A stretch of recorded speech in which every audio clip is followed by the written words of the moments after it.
Yes, ce soir c'est Dakar, c'est la fête. On vous amène direct dans la capitale où on s'installe. Et c'est sans visa dans la teranga sénégalaise. L'Afrique est là ce soir.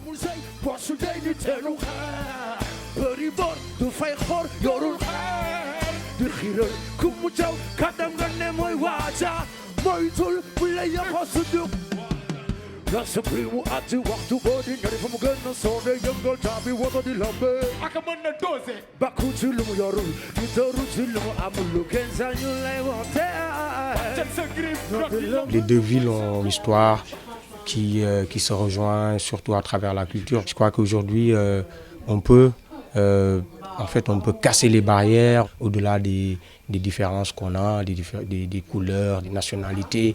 On a vraiment quelque chose à apprendre de l'autre. Donc ce festival-là, c'est justement une manière de présenter la culture africaine en général à Paris. Et je pense qu'il y a eu aussi un aller avec la ville de Paris qui était venue avec ses artistes à Dakar. Donc on a pu communier avec eux. Donc c'est exceptionnel. Parle de brassage de culture, parle de brassage de cœur et de couleurs. Et je pense que c'était ce qui faisait toute la beauté de la soirée, de voir qu'il y avait une seule couleur, une seule race, et c'est celle de l'humanité. Donc ce partage, je pense qu'il n'y a rien de tel.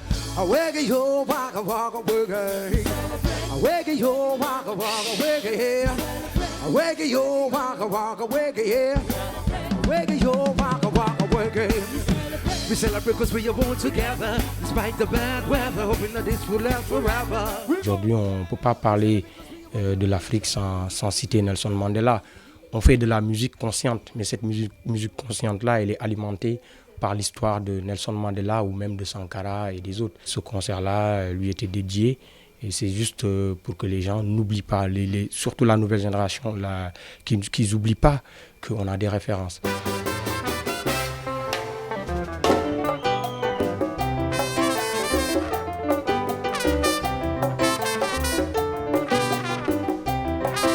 Le poète feu Léopold Sédar Senghor disait que si vous grattez un cubain, vous trouvez un nègre.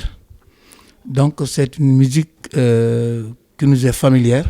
Autrefois, on jouait les classiques de la musique afro-cubaine sans y introduire les instruments africains. Mais cette fois-ci, on a introduit les sabars.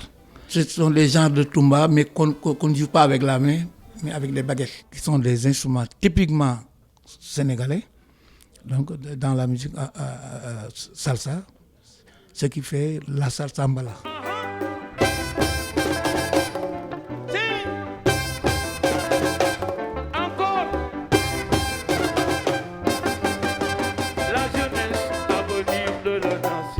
Pour le groupe Pape Faye African Salsa qui existe depuis très longtemps, c'est la première fois que le maestro se déplace pour venir jouer à Paris ou en France. Aujourd'hui, c'est la grande première de l'orchestre Pape Faye African Salsa au 104, qui est un lieu mythique sur le plan culturel.